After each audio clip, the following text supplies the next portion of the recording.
Hello, ladies and gentlemen, and welcome to the first ever Drift Games podcast. We've been threatening to do this for quite some time, but now we have managed to get the technology to work in our shed. We're here live in the shed, and it's taken some time. We've had some moments where things didn't work, and now hopefully everything is working, but we are here ready to talk about big opinions with very little knowledge about most of the stuff as we go along.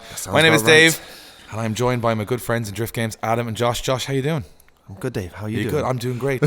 We've had a little bit of stress for the last 20 minutes, but no one knows that. That's fine. Adam, are you doing good? Cold. Very cold. Yeah, this was a good idea. We're like, it's a good backdrop in the shed for the video, but just so everybody very cold. knows, me and Adam said the experience room, which is next to our office, nice and warm, radiators. 7 radiators. And Dave said, but the backdrop in the garage is class, so anybody that will... Yeah, but nobody can see the cold when they're watching this, so it looks cool. Well, they can see it now. They can definitely see it. All right. Well, if they're listening on the podcast, you can't hear how cold it is. You still can hear how cold it is. Anyway, we'll move it on. This is a podcast we're starting basically to talk about opinions. We're going to be a little bit more controversial than we are on the vlogs. We're going to be giving our opinions on the big stories, what's going on in the car world, what we think should be done, what's being done well, what's being done bad. We're probably going to annoy people. What I do want to start with here, though, is say this is our opinion. This is not fact. We're not trying to personally annoy anyone. We're just going to give our opinion, and our opinions might not be right. Mine generally is, but I was going to say 99%. I get out close there. Yeah. This is not affiliated with anybody else. It's just what we think. So we're going to start off with the news from Drift Games. We're going to start every podcast with the news. So what's the news? Well, the news is everything's been going quite horrendously at the moment because all the cars. There's a theme in where we're going, and it's all the cars are broken. Stuff going Not wrong. all the cars. Are all the cars broken? Well, we'll do a little. Okay, so the Corvette has a new engine, but it's still in the Middle East. Can't figure out shipping at the moment, and the clutch is gone, and it won't move. Great. Josh's MX-5 needs a sump put in, but the sump has landed from Drift HQ, so that's good for his new MX-5. Well, we say new, the one that you've never seen drive because it's always broken. That has an oil pressure and oil leak problem. We think the sump... the two pretty big problems. But we have a sump for that, so hopefully that will work. And then we move on to the Mustang is wrecked, and Sorry. Adam wrecked that. Luckily, not an engine gone, but some issue there with the fuel system or something. We'll look at that. Josh's other MX-5 is just battered. It's just stuff broken and a clutch gone, right? Or gearbox. No, gearbox this time. Lovely. And that's just the drift cars. And we'll move on to the road cars. We have the red PS13 needs alignment, but it is running for the moment. But crabs down the road. And crabs down the road and can't be driven. And it has the quickest rack in the world because all the caster was pulled forward to make the big wheels fit. And now half a turn of the steering wheel will send you into a ditch, so we need to figure that out. The GX100, we had to order more parts than the car is worth buying parts for to get the camber to work. That will work eventually, though. The Supra has got some faults on the dash. Nothing to do with the modifications I've made. It has some airbag restraint fault on it. The grey PS13, the airbag exploded. You would have seen that in a previous episode of the vlog.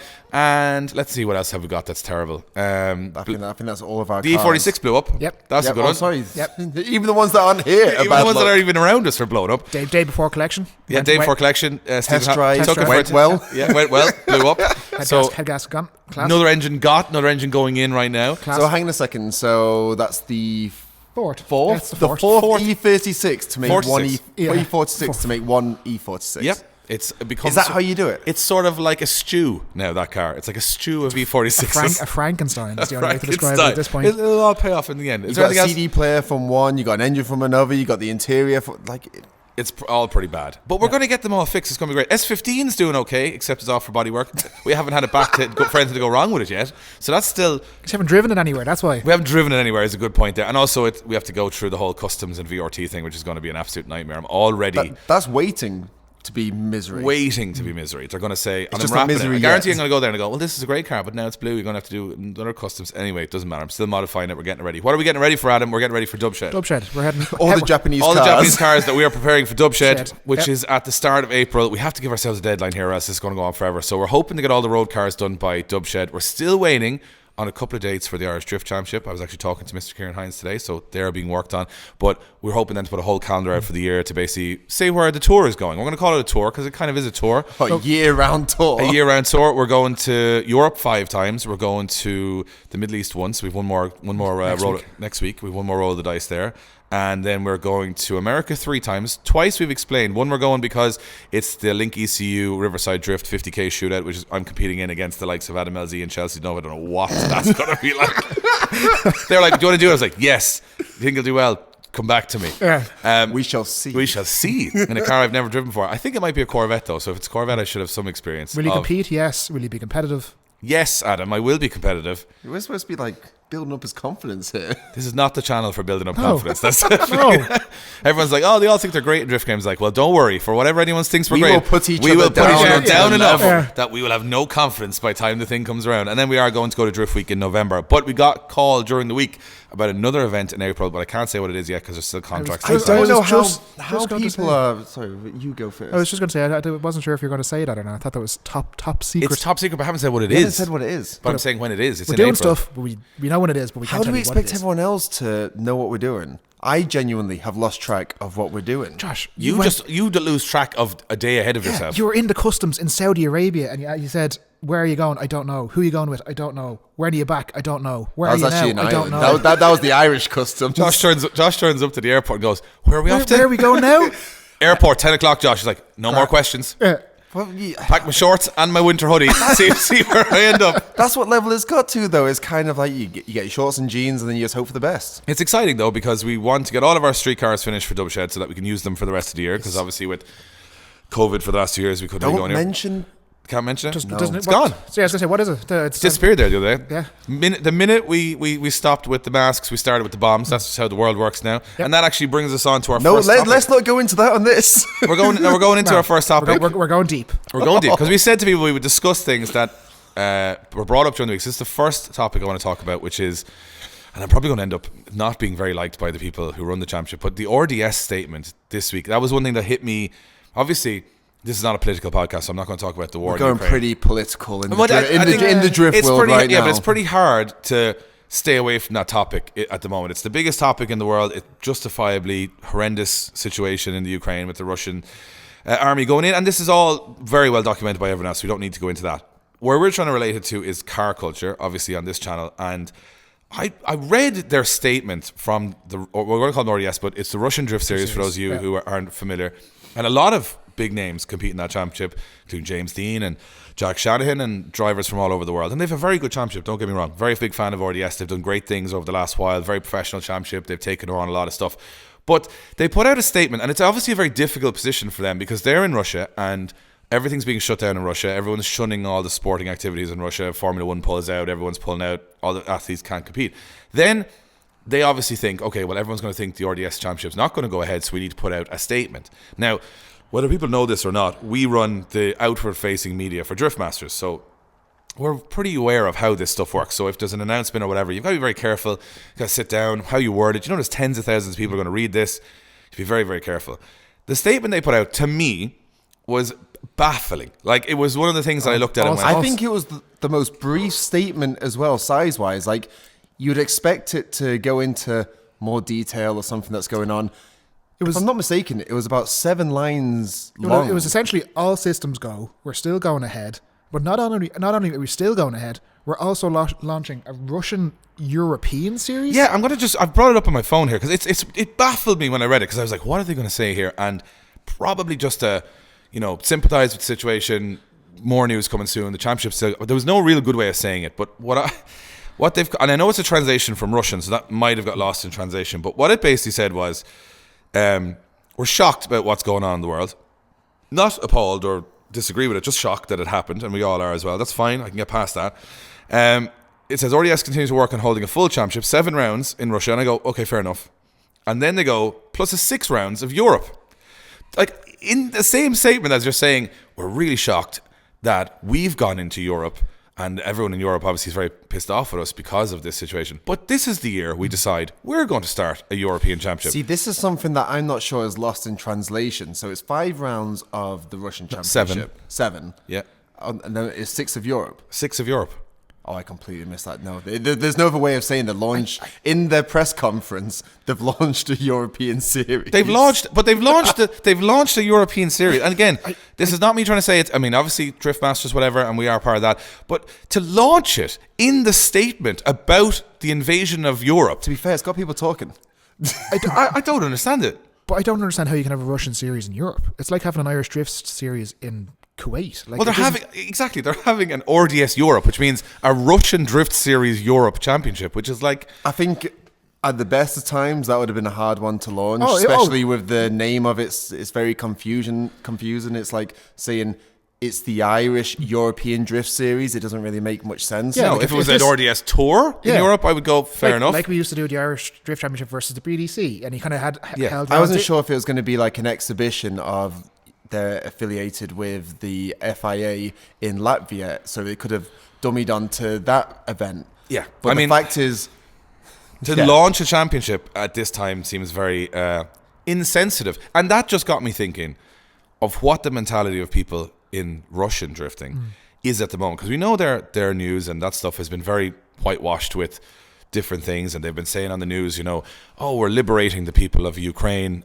by killing them. Which doesn't make any sense either. But I don't know what news they're getting or how far away they are from the reality. But what I do know is it is impossible for any European driver or international driver to go to, for two reasons. One, to actually get there is going to be very, very difficult because this is not something that's going to end in the next week or two.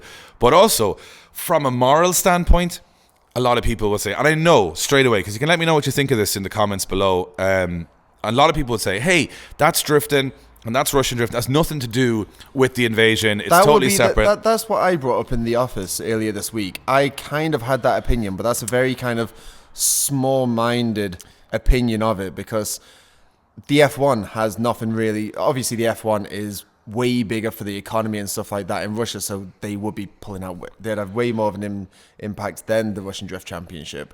But then again, everyone in this time does kind of have to stand together. I think where my point on this is that, and I was trying to explain to you in the office, was it's not about the Russian Drift Series being responsible for anything or the drivers or anything. Yeah. The problem you have is that you cannot go ahead with things in Russia as normal when a couple of thousand or a couple of hundred kilometers away, people and kids are being murdered by Russians. Yeah. So if the Russian people see no effect to this, why would they care or not whether they're in the Ukraine or not? They have to be somewhat, and I'm not saying punished, but they have to be somewhat aware, because the Russian government isn't going to make them aware of how bad the situation is. So the rest of the world now, by putting in all these sanctions and pulling the sporting events and all that, let them know you're not in a good place here. Things are not having a good time here. You need to sort this out yourselves, or at least put pressure on your president to stop this happening. Whereas if there was no effect on Russian people, they would go, I wouldn't care less. If they mightn't care less. And obviously the news there is telling them this is absolutely fine. I think that's what brings it to the next point of, it seems like they've shut down all the news outlets, all the social media outlets and everything like that. Facebook and everything is gone. Actually, that contradicts because they released it on Facebook. Well, So- I mean, they're pulling back certain areas, and again, Actually, it's yeah. So Yeah, that's- Josh makes a very good point. They released the RDS statement on Facebook probably 4 days before the Russian government got rid of Facebook in Russia. and they deleted all, and they obviously had no comments and stuff on this stuff. It was very, Yeah. very, very, very strange. Anyway, the moral of the story from that for me is that I don't think any self-respecting, don't get me wrong, RDS has a very big financial backing. Those teams have big financial backing. It's probably the highest in the world, I would say, at the moment. Yeah. A lot of Russian oil companies putting money into the championship, which is great, and a lot of Irish drivers, as we will be related to, getting contracts to go there, which is great. And we're all behind that because those drivers deserve those contracts. They deserve to be going to those places. But It progresses the sport. it progresses the sport, and we were so happy with James and Jack and all those guys getting those deals. Even if they were in a championship that was separate to ours, they're friends of ours, so we want them to do well. However, you cannot go there for the paycheck knowing that you're basically pretending that all this isn't happening. No, and that's yeah. and I don't think those guys They- are. I was going to say they're not going to do it. They're not going to. They're not going to, which is a shame because obviously that's their livelihood and it will affect them and they'll do other things, I'm sure, and fill in the gaps. But it was just the sort of tone-deaf nature of that statement to me was like... We were just sitting there in the office and it came out. I think I noticed it straight away. And then it just, you try to read it and try to understand it, and it just makes no sense. to me, it was like, okay, and now they're going into Europe. I mean, really? I mean, that's, it's like Germany launching a Champions League in the middle of the World War II. It just doesn't make any sense. And I don't know if that's a tone-deaf nature that they don't understand how serious this is, because maybe it's not being relayed to them as serious as it is around the world everywhere else. But I do think that it's going to be a very long time before Russia comes out of this with any positives, because I think people are going to just sever ties. Let's put it this way. You go over and compete in the Russian Drift Series, and then there's 100,000 Ukrainian refugees coming into Ireland to try and be homed because they can't go back to their own country. How can you look at that and ignore it, And I think we spoke about it before, there's questionable things, and we've gone to questionable places like Saudi Arabia. But my thought process at the time was, Saudi Arabia is a type of place where I'm not in agreement with what their culture is, but they are changing it to a certain extent. But also, they're not invading anybody else. They're not really doing anything but to their own area. And Russia always had a bit of a, it wasn't like, let's talk about homosexuality and all this stuff not being legal and things like that. But it's happening there, it's not happening here. But when it happens here in Europe and we are affected by it, you have to sort of act back against that. So that's kind of... Which I think everyone in Europe is making a stand against. Exactly. So strange times, and obviously we don't want to stay too low on that subject forever because we have a lot of stuff to get through. But to be honest, that was just a weird thing for me. So obviously... we'll see how that situation plays out, but I don't think it's gonna get any better any soon. We'll move on to our next topic. Some of the stuff that we've been talking about over the last couple of months that we've been talking between ourselves, not live on a podcast, so everyone can listen to it, replay it, and criticize our opinions. But that's what we're going to do. So we're going to talk a little bit about Irish car culture at the moment. I've obviously released statements in the past about the new compound we want to build and what we want to do and what we want to change. At the moment, I find that the Irish car scene, I'm a little disillusioned with it. I'm not going to lie. Maybe it's my age. Maybe it's because I think probably a lot of it comes from my age because I know better. I know from a time when it wasn't like this. And if you're young, maybe 24 or younger, this is what you know and this is grand. But I think we've got a lot of combinations of stuff coming together now at the minute, which is causing, I think, a lot of negatives. One is, obviously, price of fuel today went past, what, €2? €2 a litre. Or €2. I was going to say, yesterday I drove past a fuel station. For the first time I saw the 2. And it's like, I remember when it was like 98p. Sorry, English. No, we know what English is P. But I don't know what it was in cent now. But actually, just before we came here, I filled up and I put €20 on the car, and it was €10 or 10 litres in like one. That's it's nothing. I used to live my life like 10 quid at a time. Yeah, you put 20 and quid that in. would And do that's like you the for a opposite of Dominic while. Toretto. I live my life 10 quid at a time. live on the edge. A 10 quid, that would barely get you out of the petrol station now. And funny enough, probably this podcast won't even date in the next couple of weeks because supposedly it's going up even again. People, when they're watching this, are going to say, I dream of €2. Remember those days. Good times. And I have, I was just saying the other day, I was like, I've got like now 6 petrol cars. And I'm like, just building them all for the show season. I'm like, God, how am I going to put fuel in all these cars? How many get to the show? How am I going to get to the show? We were saying, this is just from our perspective, we're talking about BDC. I was just going to bring that up point. That genuinely was a concern during the week of bringing the truck, bringing the van, the trailer, everything. It's like affording diesel to drive. I think we were, this is, a lot of people don't know the cost of everything, but for us to go to BDC, you've got obviously a ferry for the truck, you've got a ferry for our van, you've got fuel for the drift cars, fuel for the van, fuel for the truck, then you've got your accommodation, fuel and tires for the cars when you're there, and all the other expenses that go with. That's if you don't break anything or anything goes wrong. It's like creeping up to, for both me and Josh to go there, about €7,000, which, as much as we love going to the BDC, and it is a great championship, and we had a great time there. €7,000. €7,000 that you could go and not qualify or go out early. Like, that's starting to get, and the tire price has gone up to like what, nearly €100 a tire. And now. you have to run semi-slicks now because of the new BDC tire rule. Yeah, so a lot of that stuff puts is, it up to, say for example, my tires were, what are they, 50 something a tire or something like that? Yeah. And then you go into 100, 150 a tire for semi-slicks. It's a big it's like jump. I took Josh big at a jump. primary school level in drifting, and now he's gone into secondary school, and all the books are more expensive and everything's more expensive. He wants the new Nike runners when he goes there. the uniform and He wants the new uniform and all the new gear. And I'm like, God, very No, expensive. I don't want it. That's the thing. I don't want the new gear. No. So anyway, that's fuel. We'll just sidetrack to BDC, but yeah, fuel is a big problem.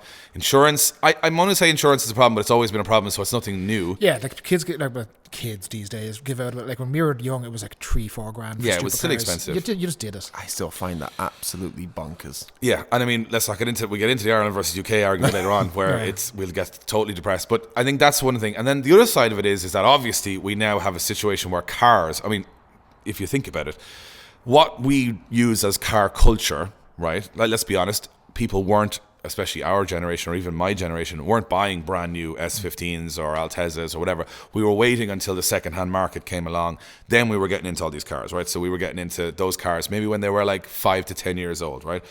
The problem was then our government decided, no, we're not doing petrol cars anymore. We're going to do diesel cars. Everything's going to be diesel. The whole nation was diesel. So all the second-hand cars are diesel because that's what was sold. There was very few petrol cars sold. Anything that's left, that's say JDM cool, is now too rare and it's gone too expensive. So we're stuck in a position where if you're a young guy going out there to buy a car and try and modify it, you can only get in at the very bottom level, which means, and my point on this is that we're not driving. Sorry, to add in, isn't there another rule that if it's within the first few years of you passing your driving test, you have to have a modern car, is it? Yeah, some of those insurance companies will say it They has will to only be. insure has to- you has if to it's be like less than 2012 or 20. Well, what are you, 10 years? Yeah. 10, 10 yeah, years 10, old, 10 yeah. it's got to be within the last 10 years. Which cuts out automatically a lot of cars. Which cuts out petrol. Yes.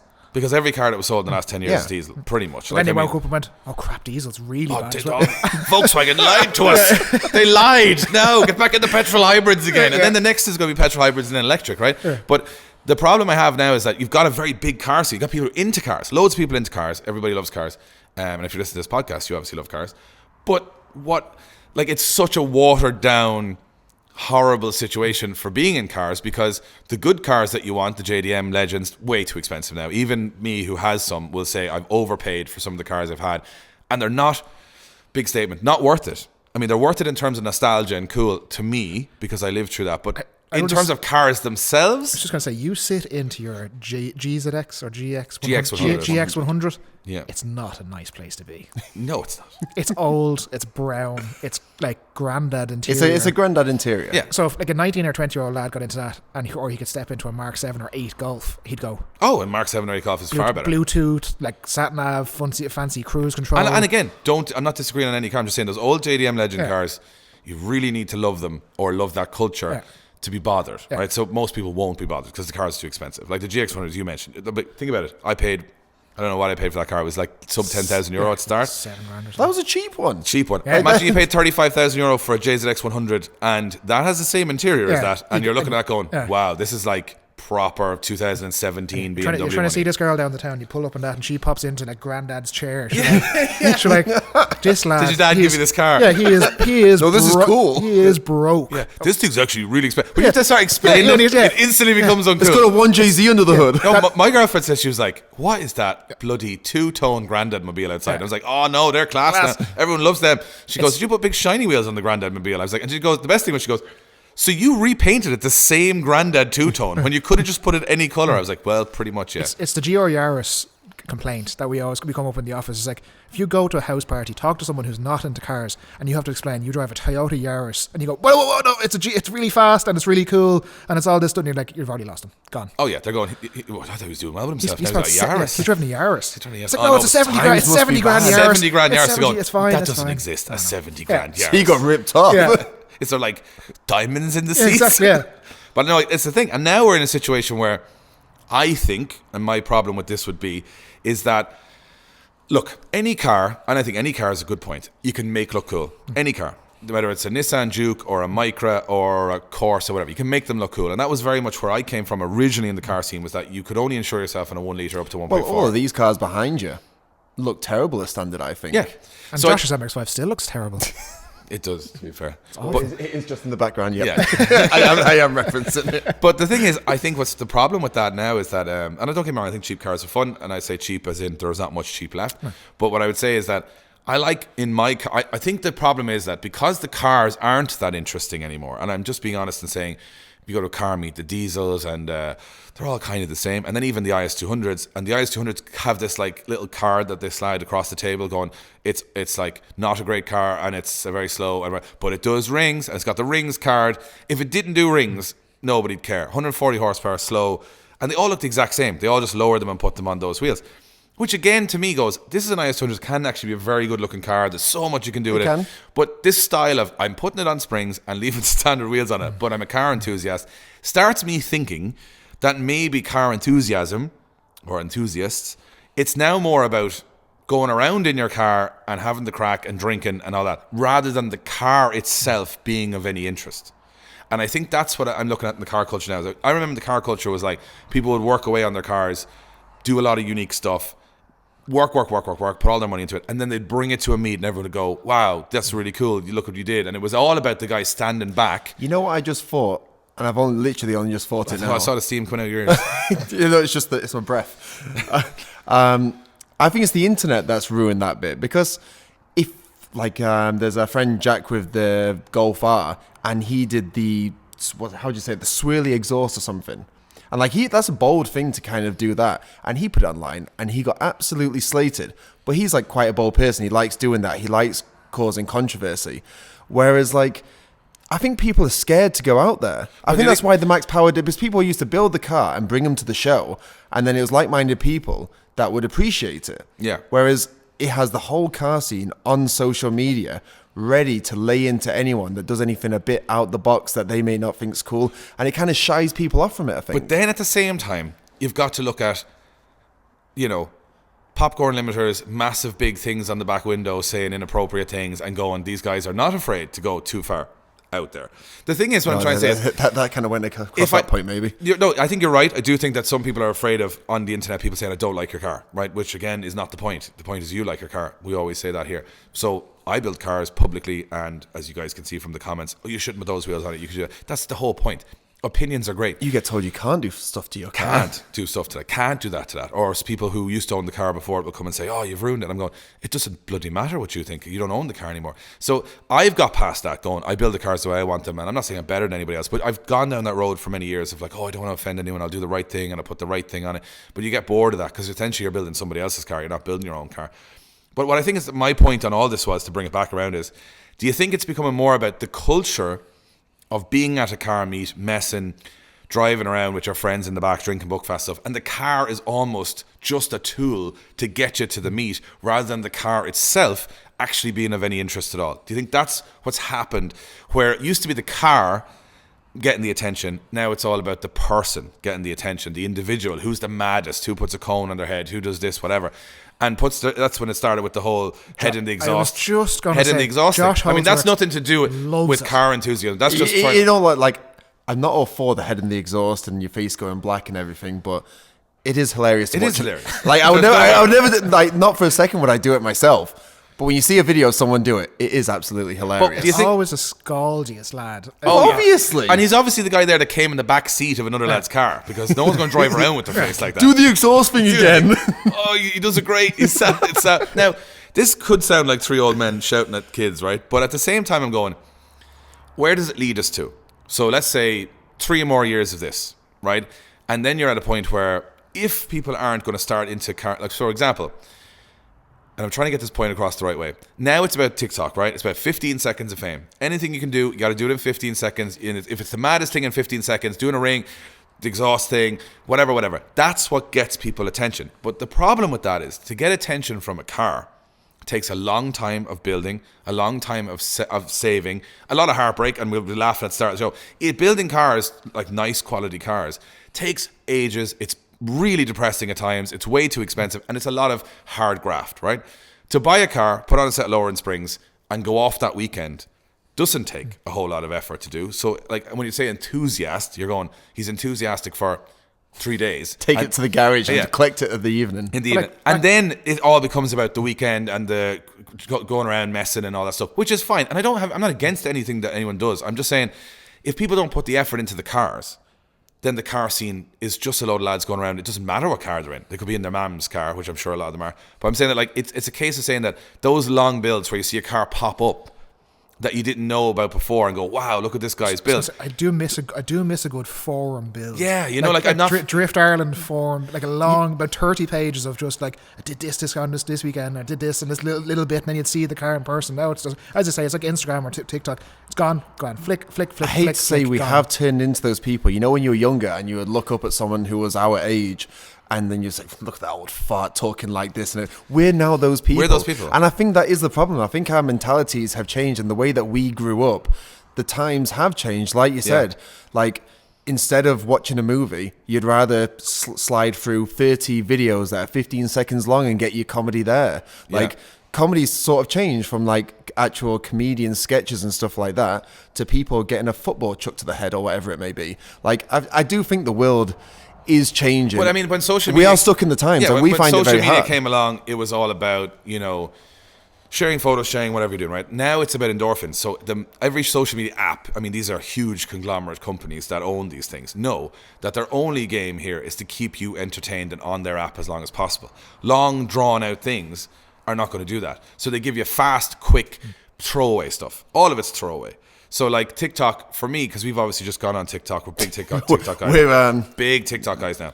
So I've started TikTok, and I just get confused about what to post, because I'm going, I mean, I like talking, There's no. Well, every video is just, oh, when something happens, and then it's ba ba ba ba, and You it's know done. what? And you're like, I'm so confused with my job at the moment, or how to do my job, because it's like, for so many years I've known what to do, and like I come from a very cinematic film inside and everything like that, and then you come into this world where the most, like, I say, any TikTok famous person, they're not great at filming, they're not great at anything production ways. They just hang on to some sort of trend. That's what TikTok seems to be. It's like, it's not actually about what you're making. It's a trend at a specific time, so it kind of rewards you for something fake. It's like, I just don't understand it. I don't know how to go around what it. I'm trying to get to is there's no substance to it. Substance is missing, right? Substance in the car scene, substance in social media scene.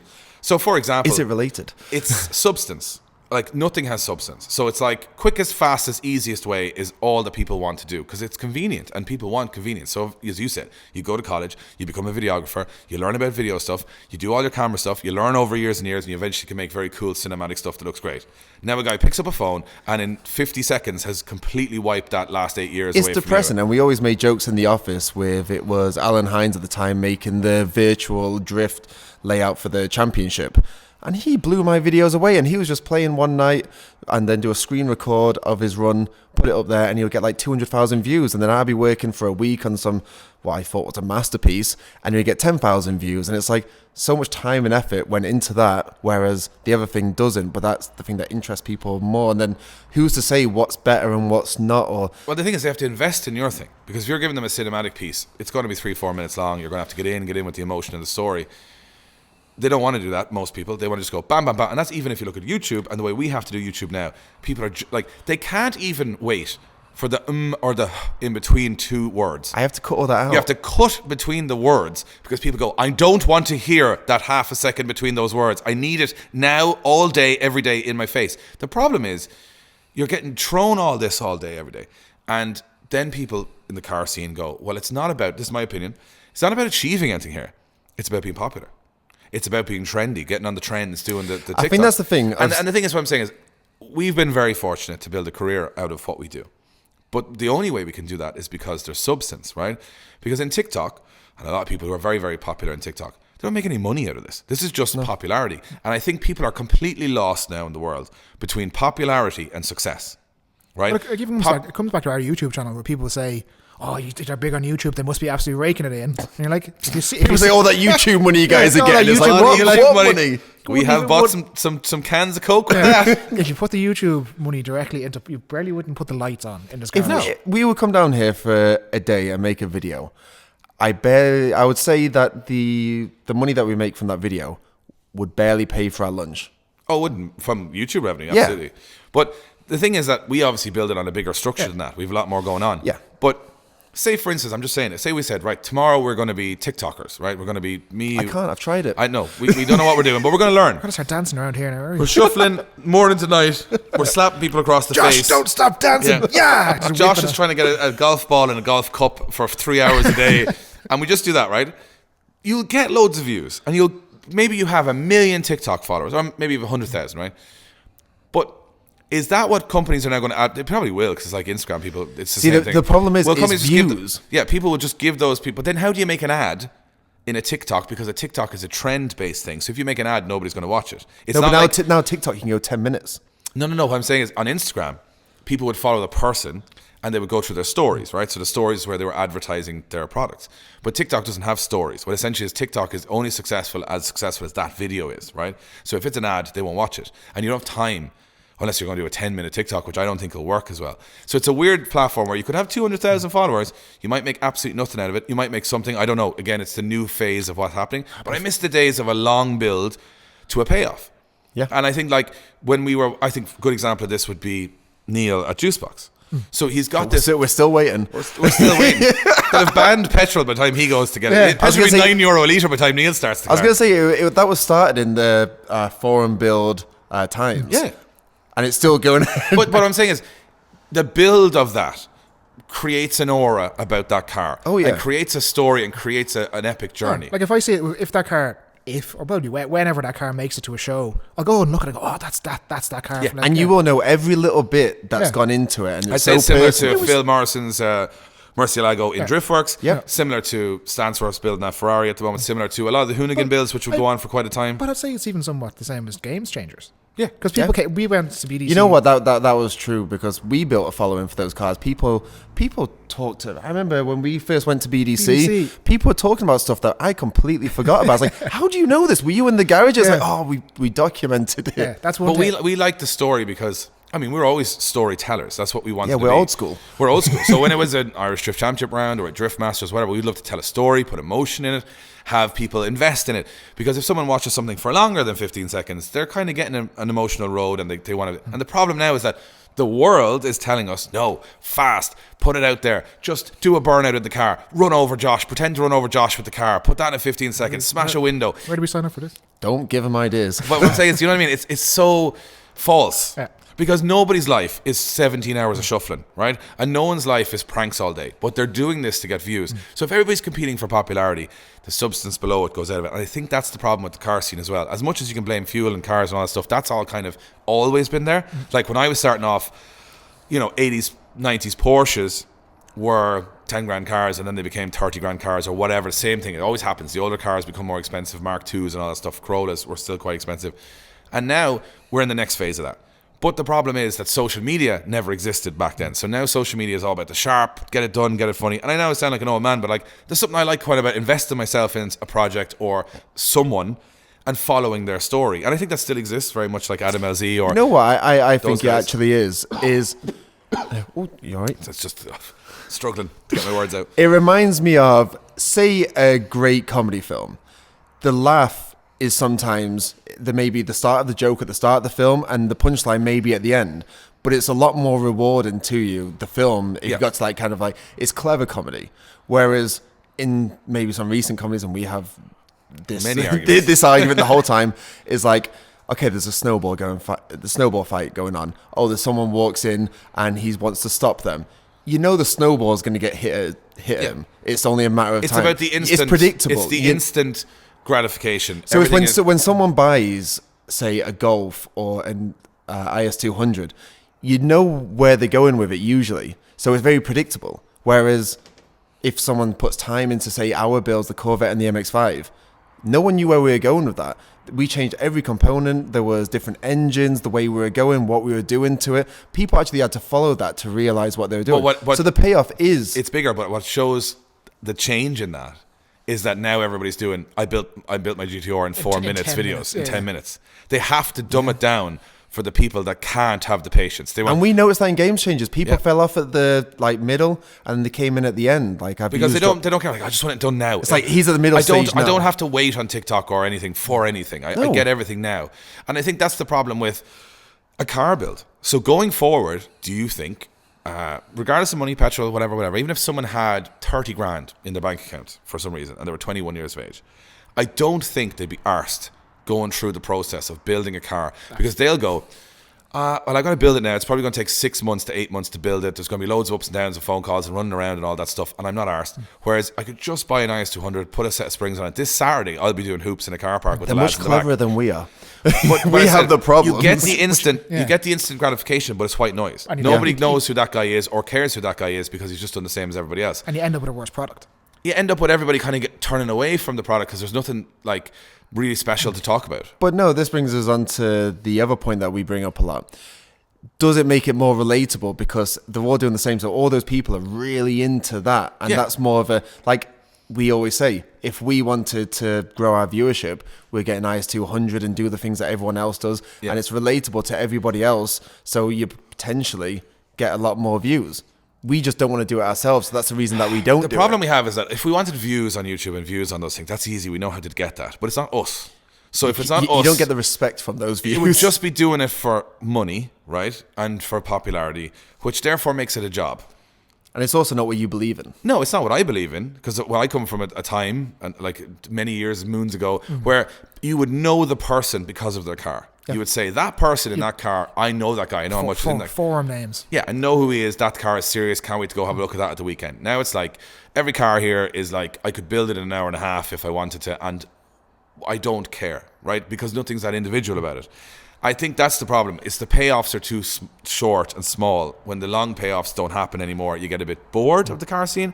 And also, combine that with the price of it, combine that with the rarity of the cars that are cool, combine that with everything being diesel, which isn't that interesting. No matter how many times people try and make it interesting, diesel is not interesting. Like, there's nothing. It's literally a type of car designed for fuel economy. So no matter, like, it's the opposite of what a petrol head wants. It's my car is designed, like, electric cars are going to have a little wave of like, oh, but we're really fast for a while, right? And then you're going to realize that you're fast for 5 seconds, and then it's just kind of dull to drive, and there's no experience, there's nothing. It's just like a fridge driving down the road. Range anxiety. Exactly. So, like, you know, even electric has a little bit of a hybrid and petrol, whatever, maybe. And then diesel has, like, no place. Because think about it. Diesel in 20 years, no one's going to go back and go, oh, I've got this 320D. It's a classic. And people are going to go, I don't care. And then, because it was never a good car. It's a usable car. But when you move past the fact that diesel is the reason, there's nothing about it that's great.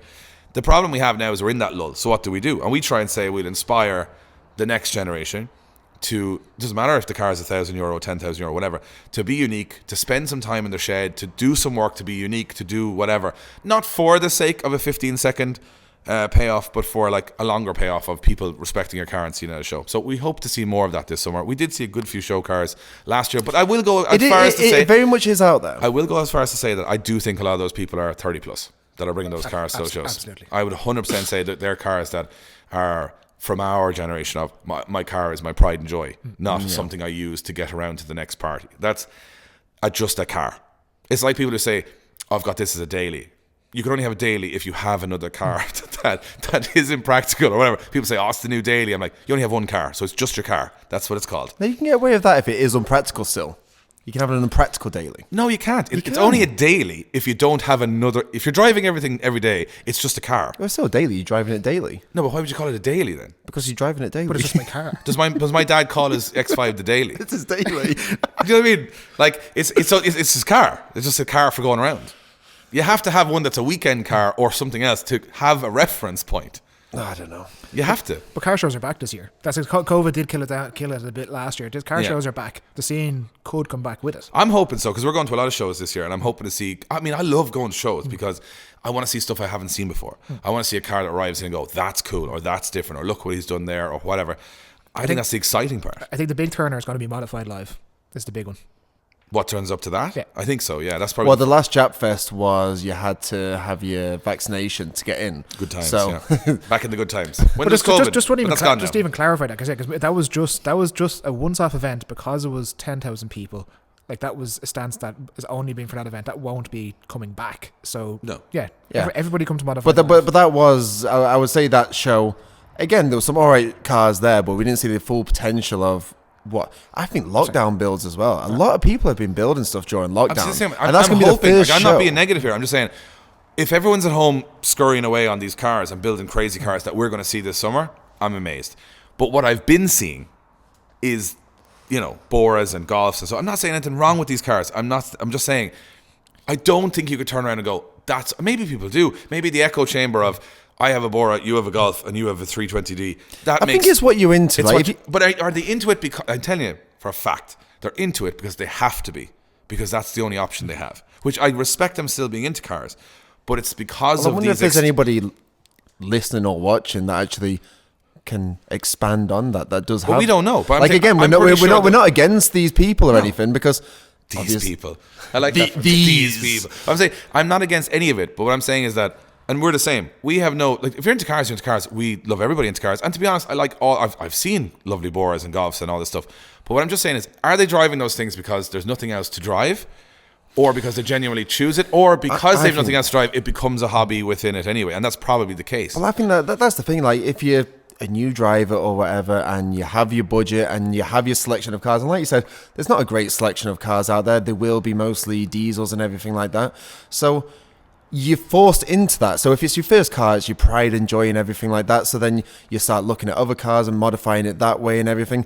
And that's kind of how it starts. It may be just there's a smaller selection when you first can drive that you have to be into. So it's like, I remember when I first started driving, I was in a VW Polo, and then I stayed in the VAG scene for ages. Adam's still there with his Golf. Josh is still in the VW's owner club, or the Polo owners club in the UK. Oh yeah, pays a subscription every year. I don't know my password, so I can't cancel it. How much do you pay a year to the Polo Owners Club? £5. £5 a year. For the, And I get, for the, what do I get? I get a sticker. So the honor of being. Yeah, so I get a letter sent out to congratulate me for being the owner of a VW Polo. When did you sell your Polo? When did I sell my Polo? When I was 18. So this is what, 12 years ago? You 12 years ago. Got rid of your Polo. 12 years. I mean, it's still not breaking the bank because That's £130 you have to spend there on your Polo since you got rid of it. But I think the perfect example of like first learner cars or people that age is Blaine. Blaine has bought that LS400 that is sitting. Sorry, that is a great example. Is sitting outside. He can't get insurance on it. And he's 26, 27. So there's a and he can't get insured. There's a JDM car of like that can look cool on the road. He can afford it. Affordable. Cannot drive. So where we're coming on this conversation is to the realization that, well, okay, so many people are going to listen to this and go, Dave is such an elitist when it comes to cars. And I am. And the reason I am is not because of the current situation that I'm above anyone. It's because I come from a time where this was all normal. I was going to say, those cars behind you, the two PS13s, these aren't. They were very attainable back then. These aren't mad to me. They're mad how much they cost now. But they're not mad as cars because I had all these cars years ago when I was in college. When I was like, they were $5,000. And the Golfs at the price they are now compared to what they were back then were the same price. Exactly. So I'm elitist because it's difficult for me to go, I've been through this era. I'm still in it to a certain extent. I don't understand the era now because I'm going, I'm like, but I've just gone through the Skylines and Evos and all this stuff, and now I'm supposed to get excited about 520Ds and Bors, and I'm like, how could I be excited? Not because I'm elitist against the people who own them or the situation. I'm just going, but I couldn't be. It's like you've been watching HD TV your whole life, and then someone rolls in with the old 4.5, big tube TV from the 90s and a PlayStation 1 and goes, yeah, but we can only get PlayStation 1s now, so this is class. I'm going, what is it though? Because I've seen the PlayStation 4 and it seems pretty much... No, you're the PlayStation 1. You're bringing the PlayStation 1. I'm Gran Turismo 2. You're bringing that to the new age, saying, that's the one. What car did you trade for? Was it an S14 you traded for a Corolla or what? There was some mad swap you had back in I traded, I don't know how I ended up at it. I like a 02 1.4 Corolla. This is years ago. Red, just a granny's car. And I swapped it for a Sil 80. Yeah. That's the level of where I'm coming from. So as much as people go, you got all these cars and all stuff, I'm going, yeah, but these were always in my life. Since I was about 20, these cars were there. The only reason now I get paid more money at this time in my life, but I spend all of that money on the cars that I used to spend the same amount of money I was making when I was 23. So it makes my finances are exactly the same. The cars are exactly the same. I just have to spend more money on it to stay in it now, which is annoying to me, obviously, when I know what they were worth. Speaking of money, it was back in the time of the freakish Celtic Tiger money. Oh, I went to college and got a loan for an RX-7 when I had no job. So you may have to explain that one to me. As in, like when you could get money from the bank, you can get loans. Oh, so your fit was the good times? No, the good times were pre-2008. Yeah. And we were in the times. Josh was a magical time.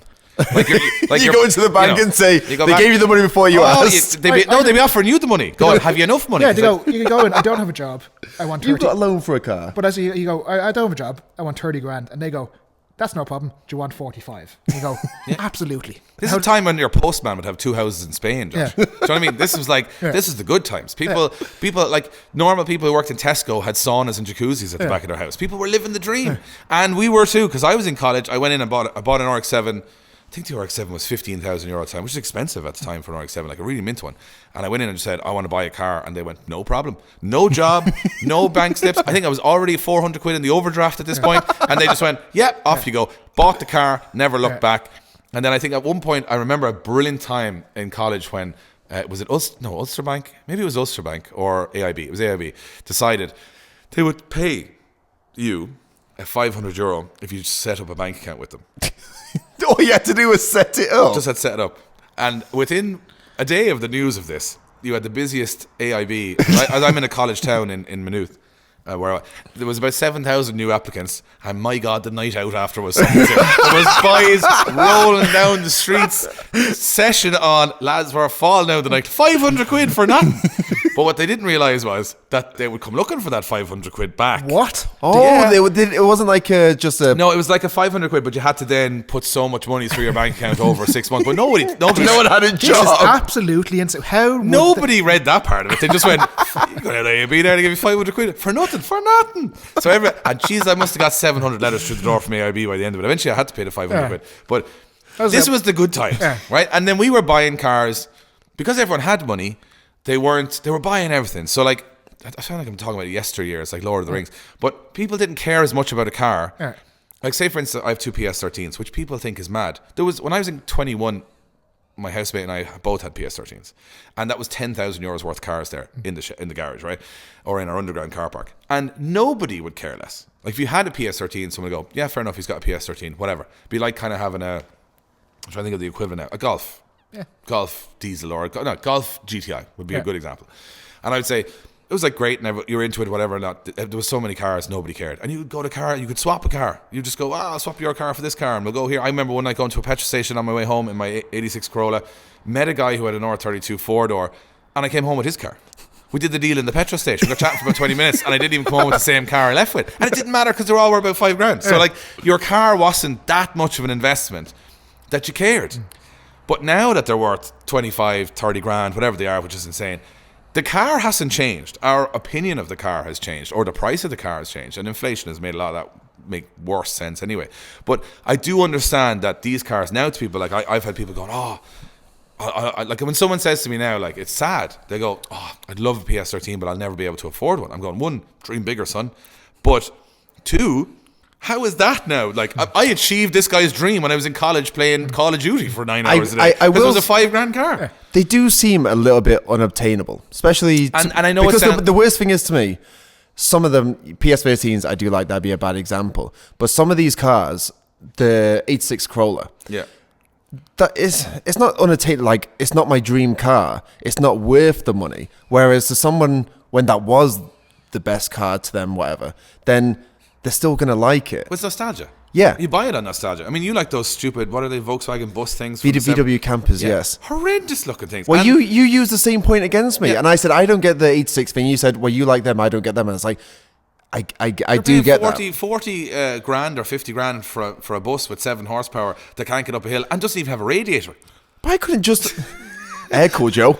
But I couldn't justify, what are they almost going for? 50,000 euros for a nice 86. Well, for a restored one, yeah.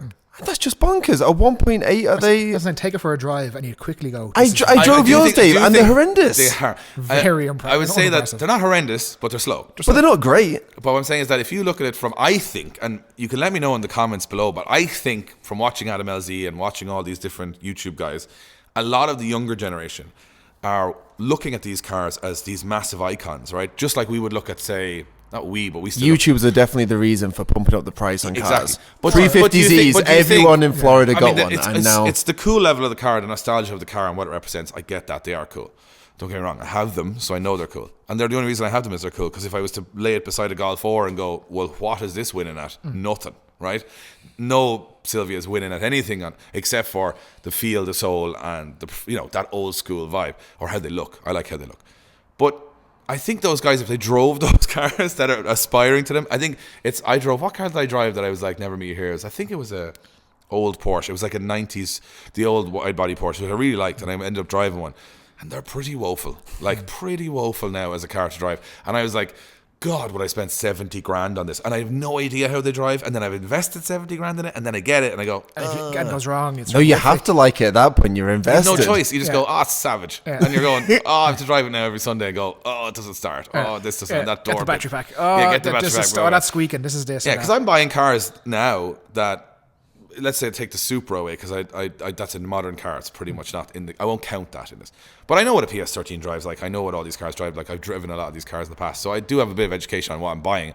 But at the same time, it's strange now for me to see the culture the way it's going now of like the glorification or the echo chamber, as you would say, of people saying IS200s are the best car ever, right? This is a statement now that's being thrown around. She's no IS200. She's no IS200. I would answer, thank God, right? But I'm saying, I'm fully aware. I'm not against IS200s, but do you think it's just like, it's going to be a big statement now, which I think people are going to really dislike it for. Do you think if enough people sit around in a circle and tell each other they're great, they all believe they're great? Absolutely. Is that kind absolutely of that. like it's the echo chamber thing of like, all right, there's enough of us here. If we all say this is the best thing, sure, who's going to doubt us? There's so many of us. But that works with everything. That works with the prices of cars. One person puts a 86 up for 30 grand. every 86 worth 30 grand. It was- Someone gets 40 grand for one. They're all 40 grand. Everyone is everyone's worst enemy for that. Because there was an IS 200 up at the start of COVID, the middle of COVID, can't remember the time, but it was like 7 grand, and everybody went, all the comments ripping it apart. And Look at them now. Yeah, but then some lad bought it, and then they went, "Oh, I could get that." And I know it's just, and then it stepped, and you set that platform. You set the precedent. No, it's true. I mean, I bought the Spirit Ray PS13. I remember when I told you the price of that, and everyone was like, "You are absolutely insane." Yeah, that's a good price one now. And now everyone's like, "Oh, got it for nothing."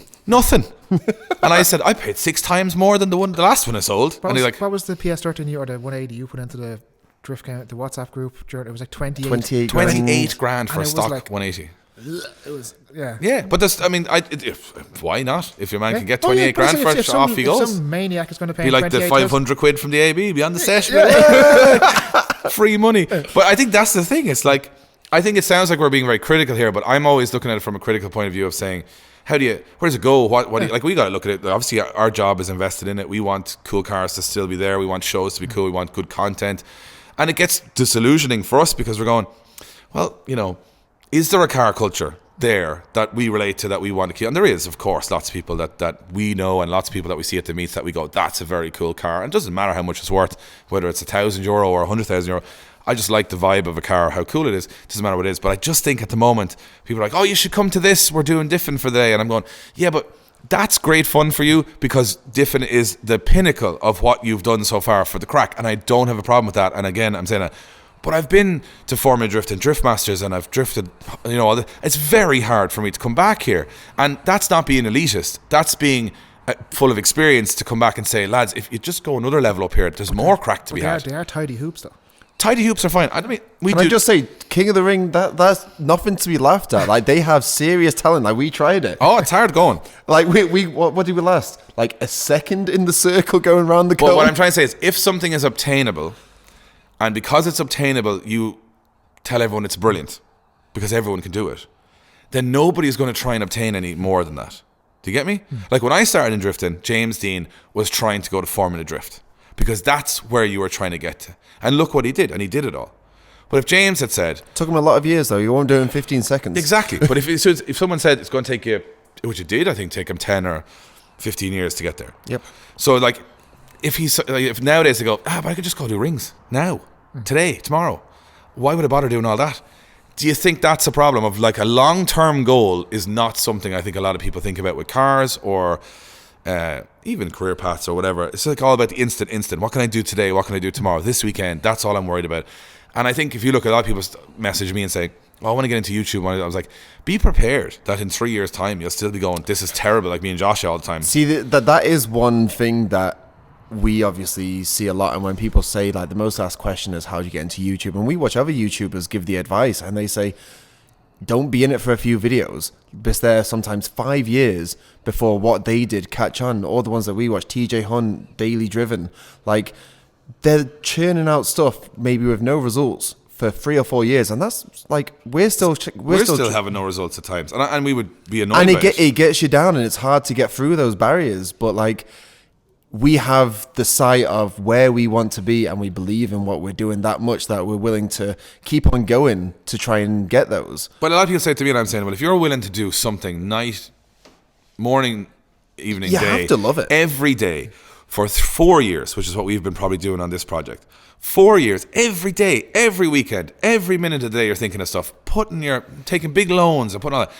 No matter what it is, whether you're trying to create a fence company or sell vodka or a drift championship, whatever, if you put 4 years solid into anything, it will succeed, or at least succeed to the point that you can make a living of it. Yeah, there's not that you're going to be rich or successful, but you will make it work. That's also another thing of people saying to us, "You've made it," and it's like we are doing what we do as a job, and we can live off it. But then again, it's not where we want to be. No. We want to be at the... And I found the most fascinating thing was with Adam, when we met Adam LZ. He's stuck at his level, and we would only dream to... Like, that's the level that we want to be at. Right. But then he's saying, I'm stuck at this level for about 3 years now. I can't get to the next level. And we're like, why would you want to go to the new level? But then again, it becomes normal. It becomes like... You always want everybody wants to go up. Yeah. Nobody wants to stay stagnant and go down. And that's bringing my point back around to the current car culture at the moment. It's stagnant. That was a big ring road there. Yeah, the proper Billy Connolly running around there. But I was saying, it's like, you know what I mean? Bringing it around to saying that, like, it's stagnant now. Like, if an IS200 doing rings is the pinnacle, right, of somebody's car culture, and a Golf with the exhaust putting out the black smoke, right? So that, and I'm not down on it, I'm just saying, if that's where it's at, and that's the pinnacle, and that's as far as it's going to go in general, the car scene. It's very achievable, that. It's not anyone pushing the boundaries at all there. That's literally the most achievable, instant, no problem, I can get that done in a day. Right? So if we decide to buy a Golf and an IS200 tomorrow, by the end of the day... You did modify a Golf in a day. I did. I went, and my Golf van was done in like a 2 and 3 days. And probably one of the most extreme Golfs in the country was done in 3 days. Right? So I would say... not hard to achieve, and maybe that's the thing. Maybe you need to look at the longer goal. And I don't think a lot of people look at the longer goal now and say, right, it's not about what I can get this week on my phone or this week on my TikTok or this week on my Instagram. What am I trying to get in the next 3 years, 4 years? And we think like that, not because we're cleverer than everybody else, but because we have to. We have to. For a job, you have to go, well, great, I get 1 million views this week and next week I get 4. That's not going to work as a long-term goal. You know what I mean? So I think maybe if our advice to people listening in, and it's been a long ramble to that, and we're just shooting the breeze here because I say we have this conversation maybe once every week. Yeah. And we get to a different conclusion every single time. I don't think we and know. This conversation now has come to a different conclusion than any other end to the conversation. Yeah. So it's like, I don't think there is an answer. I don't think we know the answer. Like, that's why... Well, genuinely, if we knew the answer, we would just be doing that. Oh, yeah. I reckon so. But I think that the thing is, like, it's good to talk about it, though, because I often think people do things and without thinking about why they do things. So I think it's nice to have a platform like this where we can say, like, here's the stories that we think are coming up this week. Here's our issues. So in the comments of this, obviously... I think we're going to do a giveaway because if people have stayed this long in the podcast, we're going to reward them. Something. They deserve something. So I'm going to give away one of our Spirit Ray t-shirts. We're going to say the Spirit Ray. I'm going to give away the PS13 because it's a heap of shit that keeps breaking down. 3 airbags. 3 airbags. Comes with a voucher for an airbag company in America. No, we'll give away one of the t-shirts for the best comment based on what their opinion is of the Irish. If you solve this puzzle or riddle, yeah, but what's the solution? It is. Ask, what do you think is the solution? And put it in the comments below. Let us know what your solution you think, or where. I'm not talking about. I don't want everyone just ranting about what's wrong with the car scene, because that's not really aiming. Like, just giving out about stuff doesn't really do anything. What's the solution, right? Our solution is obviously we do our thing. People watch it or they don't watch it, and we keep doing our thing, and we stay true to what we like. And if people like it, they like it. If they don't, they don't, and we do our thing. But for the whole culture, what should we be encouraging? What should we be doing? Let us know in the comments. Please don't blame the entire thing on the government. No, don't blame the government, because the government's like to get out. You might as well be a taxi driver then. I'm not too sure we've had many debates in the office where we blame the government. Yeah, but but you can't change the government. You're not going, other than marching on the Dáil with the entire car community, which is probably about 3,000 people. You get more to it. You get more for anything else. Yeah, so. You get more to coppers. Yeah. I'm saying that, like, at the end of the day, just you get some pints. You get some points of coppers. But what I'm saying is that, like, I think that's been done. Did Bob Flavin not take a load of lads up to go around somewhere up? It doesn't make any... Like, you could say all this stuff about protests. Just do anything. No. The most important thing is, what can you do with the situation you're in now to make it better? You can give out about all the things that you don't have and that should be better and all this, but nothing's going to change there, because people are like, oh, the government take 56... euro or cent off every euro for fuel. I'm like, and that pays for everything that runs in the country. So you take all that away, you don't have hospitals. So now your car is savaged for driving on a Saturday, but if you crash it, there's nobody there coming to get you. This is how governments work. I'm not saying the government's perfect or any of that. I'm not a big pro-government person, but I'm saying understand that governments need money in order to have social welfare or hospitals or roads to drive on in the first place. So regardless of tax systems, with what we have now, which is not going to change dramatically, except get more expensive probably, what can we do to encourage people, and what's the next steps?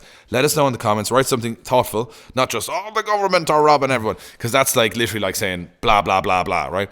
We'll give away a t-shirt to the best one. We'll read some of the best ones out on the next podcast, because if we read them out, we'll start every podcast with what we got from the comments from the last one. The news. Or it can be the news. People send us in. The news. The news. Hello and welcome to the news. So this was a bit of a ramble, and we're going to do this every week. Next week we'll have a load How more. many topics did you have down there? We didn't even get to them. We got to the we got to the one. third or fourth, but that leaves us more for the next one. So even if we're abroad, even if we're somewhere else or whatever's going on, we're going to try and put out the podcast stuff, do this. If you're listening in a car, you're driving along, whatever, we're going to try and give our opinions on things.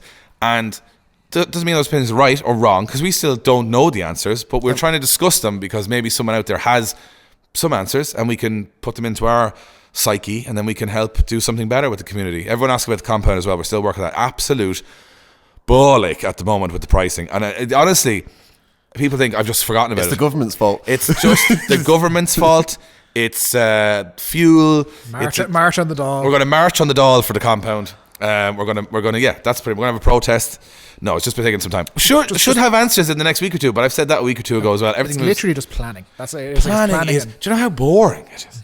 It's like, I'm going to put a ramp in here, and we have to do this, and then we did that. I think the worst thing is it goes from an email to an email to an email, and then you finally get your answer. Then you got to start that process again. Oh, that won't work. You got to do that. Oh, back again. And then you got to ring people going, hey, hypothetically, if I was building this thing, how much would it cost? Well, I'm going to have to come out and look at it. Well, I can't come out and have a look at it just yet. But if you're hypothetically, and you know what, people, they don't like giving free advice, and I don't like giving free advice, so it's just going to take a little bit of time. Hopefully, in the next week or two, we'll start on the road of planning, and then when planning's done hopefully and approved, we can start filming and we can start showing everybody what's going on. So we haven't forgotten about that. That's actually taken up a lot of my week, but all of the other stuff in the calendar we'll get to very soon. The merch shop is now fully stocked, bursting at the seams. The office is steaming. Fallen. There's hoodies falling on Blaine's head at the moment. There's so many of them. So get on there.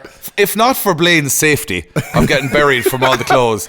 I haven't seen him in a while. I think There's he's a under. tidal wave I think of he's clothes coming down. under 14 kilos of lanyards at the moment. So if we can start shifting some of that stuff off from the shop, lads, we'll dig Blaine out. We'll dig him out together. Save Blaine. Save Blaine. We'll dig him out of the merch. He's under the. We're kind of slotting in some pot noodles to him now at the minute just to keep him going. But we want to dig him back out again. The poor lad needs a haircut, so we're gonna get him out. Save Blaine. Buy some merch.